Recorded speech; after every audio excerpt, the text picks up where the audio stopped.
पहा फक्त Maharashtra superfast news, आवाज जनतेचा।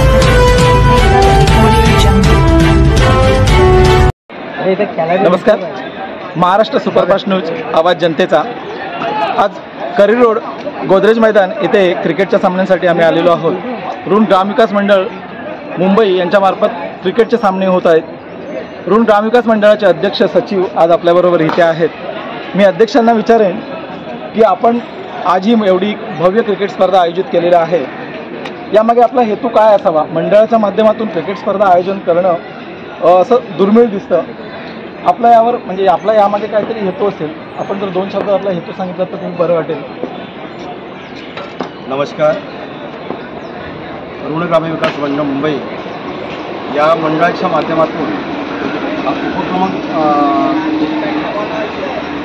करण्याचा मागचा हेतू मुंबईच्या धकाधकीच्या जीवनामध्ये आपल्या ग्रामस्थ मंडळी किंवा मुंबईकर मंडळी एकत्र येण्याचा हा एक संकल्प आम्ही ध्यानी मनात ठेवला की हे असे जर प्रकल्प किंवा असे उपक्रम जर आपण जर करत गेलो तरच गाव आणि आपली युवा पिढी किंवा आपले जे काय आमच्या मने जी स्वप्न आहेत कशी साकार होते, त्यासाठी आम्ही टुर्ना मॅच एक दिवसाचा क्रिकेट सामना आयोजित केला। त्यानिमित्तानं आपल्या गावातली मंडळी आणि गावचे सगळे जे आपले रहिवासी मुंबईमध्ये आपल्या वास्तवामध्ये आहेत, आम्हाला धंद्याच्या स्वरूपात आम्हाला कधी मिळत नाही आणि त्या एकत्र येण्याचा हा एकोपा एकरूप होऊ सगळे यासाठी आम्ही हा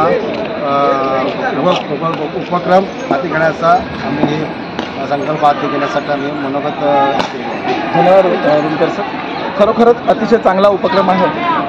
ऋण ग्रामविकास मंडळाचे सचिव अनिल सुर्वे हे देखील इथे सकाळपासून व्यस्त दिसत आहेत। आपण त्यांचंही मत जाणून घेऊया की या सगळ्यामागे काहीतरी हेतू असावा, त्या अर्थी मंडळाकडून या मॅच लावण्यात आलेला आहे। हा तो हेतू काय आहे ते अनिल सुर्वेकरांना सुद्धा सांगेल। नमस्कार, मी अनिल सुर्वे,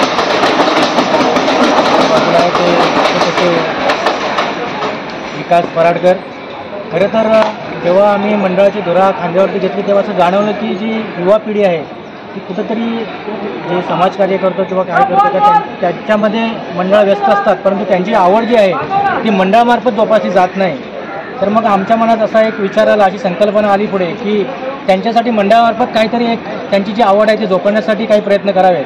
त्या दृष्टीनं आमच्या गावातील जे अस्नेश्वर क्रिकेट संघ म्हणून जे मंडळ आहे ते जवळजवळ गेले 4-5 वर्ष त्यांच्या पातळीवरती स्पर्धा आयोजित करतं आहे, संघ गोळा करतं आहे, त्यांचं नियोजन आम्ही पाहिलेलं होतं। तर मग म्हटलेलं आम्ही त्याला आपण मंडळाचं पाठबळ देऊ, आमचं जे ग्रामविकास मंडळ आहे पूर्ण गावाचं, तर ते त्यांच्या पाठीशी उभं राहू आणि त्यांच्या दृष्टीनं त्यांना समाजाची त्यांची नाळ कशी जुळेल किंवा त्यांची आवड आम्हीही जोपासतोय किंवा मंडळ किंवा जे वरिष्ठ पातळीवरचे लोक आहेत, जे मोठमोठी लोक आहेत किंवा जी वयस्कर लोक आहेत तीसुद्धा कशी जोपासत आहेत, त्या दृष्टीनं आम्ही त्यांनाही ते पाठबळ देऊन त्यांना एकत्र आणण्याचा प्रयत्न केला।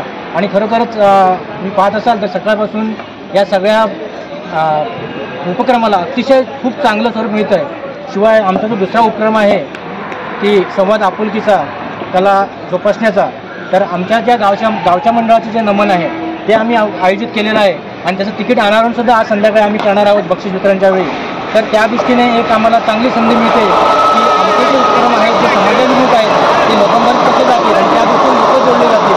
मुंबईसारख्या शहरामध्ये आहेत जे विखुरलेले आहेत, काही तर त्यांना वेळ नसतो आपल्या जीवनामध्ये, या दृष्टीने ते एकत्र येतील आणि त्यातून काहीतरी समाजासाठी चांगलं करेल। कोकणी समाज आपण म्हणतो की काय मागे खेचणार असतो, पण मला वाटतं आमच्या उपक्रमात ते जाणवत नाही, खूप चांगला प्रतिसाद मिळतो आहे आणि अगदी शारीरिक बाबतीत सुद्धा प्रत्येकजण इथे सक्षम आहे, काम करत आहेत। आर्थिक बाबतीत प्रत्येकाने पाठबळ दिलं आहे, अगदी गावाच्या बाहेरच्या लोकांकडून सुद्धा आम्हाला याच्यातून पाठबळ मिळतं आहे आणि हे आमच्यासाठी खूप चांगली गोष्ट आहे। धन्यवाद अनिल। मला असं वाटतं सकाळपासून वेगवेगळ्या गावातून इथे टीम येऊन सामने खेळत आहेत, तर आजच्या ह्या दिवसाचं या सामन्यातलं म्हणजे जो हेतू साध्य करायचा आहे मंडळाला, तो हेतू कितपत साध्य झाला आहे किंवा किती जणांनी असा म्हणजे लोकसहभाग दाखवला आहे या कार्यक्रमात, आपण विकास यांच्याकडून जाणून घेऊया की गावातल्या लोकांचा कसा काय यासाठी पाठिंबा आहे किंवा कशी काय उपस्थिती आहे। नमस्कार, तसं बघायला गेला तर या पहिलाच उपक्रम आहे आमच्या मंडळाचा, मुंबई मंडळाचा, पण सकाळपासून बघतोय की उत्साह पण तसाच आहे। म्हणजे उत्साह असा आहे की खूपच म्हणजे पाठिंबा पण खूप आणि उत्साह खूप। सकाळपासून जी स्पर्धा चालू आहे त्या स्पर्धेमध्ये कधीच असं वादावादीचे प्रसंग वादावादीचे प्रसंग आलेले नाही आहेत आणि सगळं सुरळीत चाललेलं आहे. आणि ग्रामस्थांचा, मुंबईच्या वास्तव्यास असलेल्या ग्रामस्थांचा आणि ग्रामीण लोकांचा पण इथे येऊन आम्हाला पाठिंबा भेटलेला आहे. असेच उपक्रम राबवत राहिलो तर आमचा एकोबा, रुण गावाचा एकोबा एकत्रित राहून ही तरुण पिढी पुढे येऊन आम्हाला खूप काही विकासाच्या गोष्टी करायच्या आहेत, त्या साध्य होतील असं आम्हाला वाटतंय. आणि तसाच असा हा उपक्रम चाललेला आहे. धन्यवाद विकास. रुण ग्रामविकास मंडळाच्या माध्यमातून आज क्रिकेट स्पर्धांचं आयोजन आणि 19 जानेवारीला नमनाचा कार्यक्रम ते बोलतात की आम्ही आयोजित केलेला आहे. या कार्यक्रमासाठी निश्चितच सगळेजण हजर राहतील. मात्र या क्रिकेटच्या स्पर्धेमागचा त्यांचा जो हेतू आहे, एकत्र आणणे, एकी करणे आणि त्याच्या माध्यमातून विकास साधणे, खरोखरच या गोष्टी हितावह आहेत सगळ्यांसाठी, ज्याच्यातून काहीतरी घेण्यासारखं आहे. धन्यवाद. राजन सुर्वे. धन्यवाद.